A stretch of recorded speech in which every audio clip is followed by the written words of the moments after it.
Hello friends, welcome to our YouTube channel. इस video में आज हम कुछ popular trend reversal candlestick pattern के बारे में बात करेंगे। कैंडलस्टिक पैटर्न एक इजी एंट्री और स्टॉप लॉस क्राइटेरिया प्रोवाइड करते हैं, लेकिन एक क्लासिकल चार्ट पैटर्न के टारगेट सेटअप की तरह इसमें कोई भी सेटअप अवेलेबल नहीं है। टारगेट डिफाइन करने के लिए आप कुछ और पैटर्न्स या इंडिकेटर के कॉम्बिनेशन का यूज़ कर सकते हैं। चलिए हम स्टार्ट करते हैं हैमर कैंडलस्टिक पैटर्न के साथ। हैमर एक ऐसा single candlestick bullish reversal pattern है जो कि एक लंबे टाइम फ्रेम तक चलने वाले डाउन ट्रेंड के बाद होता है। आइडियली एक गैप डाउन ओपनिंग होना चाहिए और बियर्स के द्वारा प्राइस को डाउन मूव का कंटिन्यूएशन करके नीचे की तरफ पुश किया जाना चाहिए। इस पॉइंट पर बुल्स बियर को ओवर पावर करके प्राइस को हायर पुश करते हैं और ओपनिंग प्राइस के आसपास क्लोज करते हैं। इस प्रोसेस में बनने वाले कैंडल के पास एक छोटा सा बॉडी होता है जो कि ओपन और क्लोज प्राइस के बीच का ग्रीन या रेड एरिया होता है, और एक बड़ा सा लोअर शैडो और बहुत ही छोटा सा या नो अपर शैडो होता है। आइडियली लोअर शैडो बॉडी के लेंथ से कम 2 गुना होना चाहिए। बॉडी का कलर ग्रीन या रेड हो सकता है, लेकिन अगर बॉडी का कलर ग्रीन है तो हैमर को थोड़ा सा ज़्यादा बुलिश माना जाता है, क्योंकि बुल्स ओपनिंग प्राइस से भी ऊपर प्राइस को क्लोज करने में सफल रहे थे। चलिए इसको एक एग्जांपल से समझते हैं। हैमर बुलिश पैटर्न की 2 कंडीशंस हैं। फर्स्ट, कंटिन्यूअस डाउन ट्रेंड, और second, pattern must be form at the bottom of the chart. इस एग्जाम्पल में हमें दोनों ही कंडीशन फुलफिल होते दिखाई दे रही है। आप देख सकते हैं कि लेफ्ट हैंड साइड में एक डाउन ट्रेंड है और हैमर पैटर्न चार्ट के बॉटम में बना है। अगली कैंडल या अगले 2-3 कैंडल्स में आइडियली प्राइस हैमर कैंडल के हाई से ऊपर मूव करना चाहिए।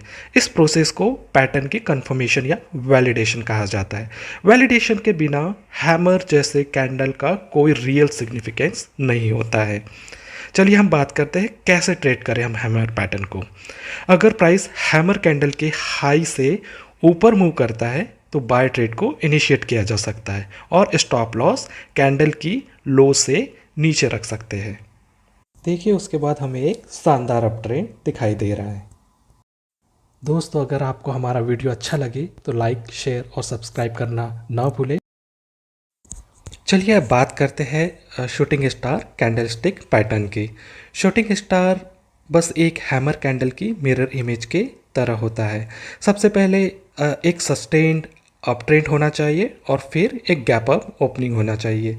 बुल्स को इनिशियल पार्ट में प्राइस को अपसाइड पुश करना चाहिए और फिर लेटर पार्ट में बियर्स को स्टॉक का कंट्रोल लेना चाहिए और प्राइस को डाउन पुश करना चाहिए।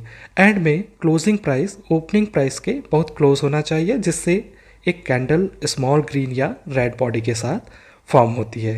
में एक बड़ा अपर शैडो या नेग्लिजिबल लोअर शैडो होता है। कैंडल का अपर शैडो बॉडी के लेंथ से कम 2 गुना होना चाहिए। एक रेड बॉडी वाला shooting star pattern green body वाले के कंपैरिजन में स्लाइटली मोर बियरिश माना जाता है। अक्सर देखा जाता है कि shooting star candlestick pattern bearish reversal pattern की तरह काम करता है और अप ट्रेंड के बाद एक डाउन ट्रेंड मूव को ट्रिगर करता है। एक शूटिंग स्टार पैटर्न की 2 कंडीशंस होती है, continuous up trend and pattern must be form at the top of the chart. इस एग्जाम्पल में हमें दोनों ही कंडीशन फुलफिल होती दिखाई दे रही है। आप देख सकते हैं कि लेफ्ट हैंड साइड में एक अप ट्रेंड है और शूटिंग स्टार पैटर्न चार्ट के टॉप में बना है और फिर एक डाउन ट्रेंड की शुरुआत होती हुई दिखाई दे रही है। अब शूटिंग स्टार पैटर्न का कंफर्मेशन तब होता है जब प्राइस 2 या 3 कैंडल्स के अंदर कैंडल की लो के नीचे मूव करता है। चलिए अब देखते हैं एक शूटिंग स्टार पैटर्न को कैसे ट्रेड करें। कंफर्मेशन पर एक शॉर्ट ट्रेड को इनिशिएट किया जा सकता है और stop loss shooting star candle के हाई के ऊपर रखते हुए ट्रेड को लिया जा सकता है। देखिए इसके बाद हमें एक शानदार डाउन ट्रेंड दिखाई दे रहा है।